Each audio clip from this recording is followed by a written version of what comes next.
ചില കഥകളുണ്ട്. അവ വെറും കെട്ടുകഥകളല്ല, മറിച്ച് നമ്മുടെ ജീവിതത്തിന് വഴികാട്ടുന്ന ചില ബ്ലൂ പ്രിന്റുകളാണ്.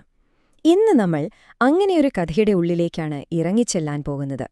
സമൃദ്ധിയുടെയും ഐശ്വര്യത്തിന്റെയും പ്രതീകമായ അതിശക്തമായ ശ്രീസൂക്തത്തിന്റെ ഉത്ഭവകഥയിലേക്ക് നമുക്കൊരുമിച്ച് യാത്ര ചെയ്യാം.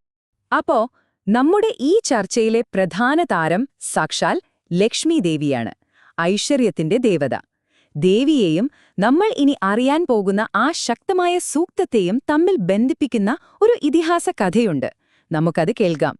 ശരി, അപ്പോൾ നമ്മുടെ ഈ യാത്രയെ നമുക്ക് 4 ഭാഗങ്ങളായി തിരിക്കാം. ആദ്യം തന്നെ എന്താണ് ഈ ശ്രീസൂക്തം എന്ന് നോക്കാം. പിന്നെ അതിന്റെ ഉത്ഭവത്തിലേക്ക്, അതായത് ആ ഗംഭീരമായ പാലാഴി മഥനത്തിന്റെ കഥയിലേക്ക് കടക്കാം. അതിനുശേഷം ദേവിയെ പിറവിയെക്കുറിച്ചും അവസാനം ഈ കഥയുടെയൊക്കെ പിന്നിലുള്ള ആഴത്തിലുള്ള അർത്ഥം എന്താണെന്നും നമ്മൾ മനസ്സിലാക്കും. അപ്പോൾ നമുക്ക് തുടങ്ങാം. എന്താണ് ഈ ശ്രീസൂക്തം?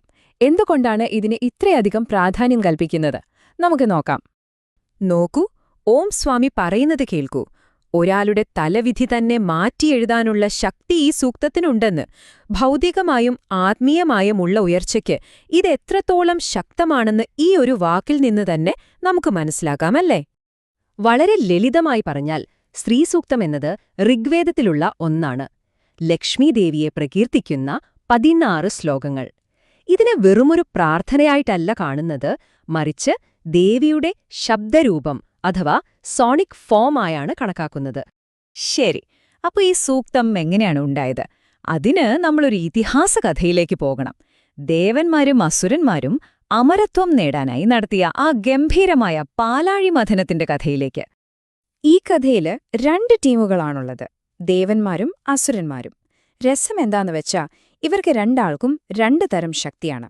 ദേവന്മാരുടെ കയ്യില് ബ്രെയിൻസും ടെക്നോളജിയുമാണ്, പക്ഷെ അസുരന്മാർക്ക് നല്ല കായികബലവും മറ്റ് റിസോഴ്സസും ഉണ്ട്. അമൃത് വേണമെങ്കിൽ ഇവർ രണ്ടാളും ഒരുമിച്ച് നിന്നേ പറ്റൂ. അതാണ് ഇവിടുത്തെ ഒരു ട്വിസ്റ്റ്. അങ്ങനെ അവര് ഒരുമിച്ച് പാലാഴി കടയാൻ തുടങ്ങി. പക്ഷേ ഒരു പ്രശ്നമുണ്ടായി. അവർ പ്രതീക്ഷിച്ച അമൃതല്ല ആദ്യം പുറത്തുവന്നത്.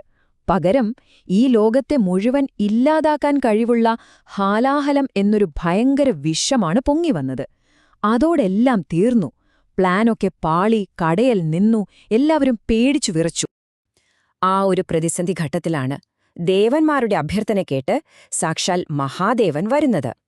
അദ്ദേഹം ആരുടെയും പക്ഷം പിടിച്ചില്ല. പ്രപഞ്ചത്തെ രക്ഷിക്കുക എന്ന ഒറ്റ ലക്ഷ്യത്തോടെ ആ മാരക വിഷം മുഴുവൻ അങ്ങ് കുടിച്ചു. ആ വിഷം അദ്ദേഹത്തിന്റെ തൊണ്ടയിൽ തങ്ങിനിന്ന് നീലനിറമായതുകൊണ്ടാണ് അദ്ദേഹത്തിന് നീലകണ്ഠൻ എന്ന പേര് വന്നത്.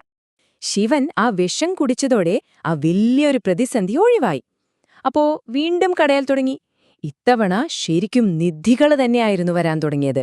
ആദ്യം വന്നു കാമധേനു, ആഗ്രഹങ്ങളൊക്കെ സാധിച്ചു തരുന്ന പശു. പിന്നെ വന്നു ഉച്ചൈശ്രവസ് എന്നൊരു കിടിലൻ വെളുത്ത കുതിര. പിന്നാലെ ഐരാവതം എന്ന ആന. പിന്നെ അപ്സരസുകൾ. അങ്ങനെ ഓരോന്നായി വന്നുകൊണ്ടേയിരുന്നു. ഒടുവിൽ എല്ലാവരും കാത്തിരുന്നതെത്തി. സാക്ഷാൽ ധന്വന്തരി കയ്യിലൊരു അമൃതകുംഭവുമായി. ഇനിയാണ് ഈ പുരാണകഥയുടെ ക്ലൈമാക്സിലേക്ക് നമ്മൾ കടക്കുന്നത്. എല്ലാ നിധികൾക്കും മുകളില് ഏറ്റവും മഹത്തായൊരു അവതാരത്തിന്റെ പിറവി. അമൃത കിട്ടിയതിന്റെ സന്തോഷത്തിൽ എല്ലാവരും നിൽക്കുമ്പോഴാണ് ആരും പ്രതീക്ഷിക്കാത്തൊരു അത്ഭുതം സംഭവിക്കുന്നത്. പ്രപഞ്ചത്തിലെ മുഴുവൻ സൗന്ദര്യവും ഒരുമിച്ചൊരു രൂപം പൂണ്ടതുപോലെ അസാധാരണമായൊരു രൂപം സമുദ്രത്തിൽ നിന്ന് ഉയർന്നുവന്നു. അത് മറ്റാരുമായിരുന്നില്ല, സാക്ഷാൽ ശ്രീ അഥവാ ലക്ഷ്മീദേവി, ഭാഗ്യത്തിന്റെയും സമൃദ്ധിയുടെയും ദേവത. പക്ഷെ ദേവി വെറുമൊരു നിധിയായിരുന്നില്ല. തനിക്ക് സ്വയം സമർപ്പിക്കാൻ യോഗ്യനായ കുറ്റമറ്റ ഒരാളെ തിരഞ്ഞാണ് ദേവി വന്നത്. ദേവന്മാരും അസുരന്മാരും ഋഷിമാരുമെല്ലാം നോക്കി നിൽക്കെ ദേവി അവരെയെല്ലാം കടന്നുപോയി. എന്നിട്ട് ആഗ്രഹങ്ങൾക്കെല്ലാം അതീതനായി നിന്ന മഹാവിഷ്ണുവിന്റെ കഴുത്തിൽ വരമാല്യം ചാർത്തി. അങ്ങനെയാണ് ലക്ഷ്മീനാരായണ എന്ന ആ ദിവ്യമായ ബന്ധം ആരംഭിക്കുന്നത്. ഈ നിമിഷം ഇത് വളരെ പ്രധാനപ്പെട്ടതാണ്. കാരണം ഈ ഒരു പോയിന്റിലാണ് ചിക്ലീധൻ എന്നൊരു ഋഷി ആദ്യമായി ആ മന്ത്രം ചൊല്ലുന്നത്, ശ്രീസൂക്തത്തിലെ ആദ്യത്തെ ശ്ലോകം. അങ്ങനെ ദേവിയുടെ രൂപം മാത്രമല്ല, ദേവിയുടെ ശബ്ദരൂപം അഥവാ സോണിക് ഫോമും ലോകത്തിനു മുന്നിൽ ആദ്യമായി വെളിപ്പെട്ടു. അതാണ് ഈ സൂക്തത്തിന്റെ ഉത്ഭവം. ഇതുവരെ നമ്മൾ കേട്ടത് ഈ പുരാണത്തിന്റെ പുറമേയുള്ള കഥയാണല്ലേ? എന്നാൽ ഇതിന് വളരെ ആഴത്തിലുള്ള ഒരു ആന്തരിക അർത്ഥമുണ്ട്. നമുക്കതിലേക്ക് കടക്കാം. സ്വാഭാവികമായും ഒരു ചോദ്യം വരാം. ഈ പാലാഴമഥനത്തിന്റെ കഥ വെറുമൊരു പുരാണം മാത്രമാണോ, അതോ ഇതിന് ആഴത്തിലുള്ള മറ്റെന്തെങ്കിലും അർത്ഥമുണ്ടോ?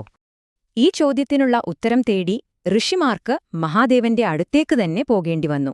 നേരത്തെ കഥയിൽ ഒരു ചെറിയ പങ്ക് മാത്രം വഹിച്ച ശിവനാണ് ഈ കഥയുടെ യഥാർത്ഥ അർത്ഥം ലോകത്തിന് വെളിപ്പെടുത്തിക്കൊടുത്തത്. അപ്പോ ശിവൻ വെളിപ്പെടുത്തിയ ആ വലിയ രഹസ്യം എന്താണെന്നറിയോ? ഈ പാലാഴിമഥനമെന്നൊക്കെ പറയുന്നത് പുറത്ത് നടന്നൊരു സംഭവമേ അല്ല. അത് പൂർണ്ണമായും നമ്മുടെ ഉള്ളിൽ നടക്കുന്നൊരു യാത്രയുടെ, ഒരു സാധനയുടെ പ്രതീകമാണ്. നമ്മൾ അമൃതിനു വേണ്ടി കടയുന്നു എന്ന് പറയുന്നത് ജ്ഞാനോദയത്തിനായുള്ള നമ്മുടെ ആന്തരിക പോരാട്ടമാണ്. ദേവന്മാരും അസുരന്മാരോ അത് നമ്മുടെ മനസ്സിനുള്ളിലെ നല്ലതും ചീത്തയുമായ ചിന്തകളാണ്. ആ വരുന്ന നിധികളൊക്കെ നമുക്ക് കിട്ടുന്ന ഓരോ ആത്മീയ തിരിച്ചറിവുകളാണ്. അവസാനം ആ അമൃത് കുടിക്കുന്നത് തന്നെയാണ് ജ്ഞാനോദയം നേടുന്നതും. ശ്രീസൂക്തത്തിലെ 3-ാമത്തെ ശ്ലോകം ആഴത്തിലുള്ള യോഗധ്യാനത്തിന്റെ 3 ഘട്ടങ്ങളെക്കുറിച്ചുള്ളൊരു മാപ്പാണ്. അതനുസരിച്ച് ധ്യാനത്തിന്റെ ആദ്യഘട്ടത്തിൽ ഒരു കുതിരയുടെ ശബ്ദവും, പ്രയാസമേറിയ മധ്യഘട്ടത്തിൽ ഒരു രഥത്തിന്റെ ശബ്ദവും, അവസാന ഘട്ടത്തിൽ ആനയുടെ ചിന്നംവിളി പോലുള്ള അനാഹതനാദവും കേൾക്കാൻ സാധിക്കുമത്രേ. അപ്പോ ഒന്ന് ആലോചിച്ചു നോക്കൂ. ആയിരക്കണക്കിന് വർഷം പഴക്കമുള്ളൊരു പുരാണ കഥയ്ക്ക് നമ്മുടെയൊക്കെ ആന്തരിക പരിവർത്തനത്തിനൊരു വഴികോട്ടിയാകാൻ കഴിയുമെങ്കിൽ, നമ്മളിന്ന് വിശ്വസിക്കുന്ന, നമ്മളെ സ്വാധീനിക്കുന്ന കഥകളേതൊക്കെയാണ്? അത് നമ്മളെ എങ്ങോട്ടാണ് നയിക്കുന്നത്? ഈ ഒരു ചോദ്യത്തോടെ നമുക്കിന്നത്തെ ഈ വിശകലനം ഇവിടെ നിർത്താം.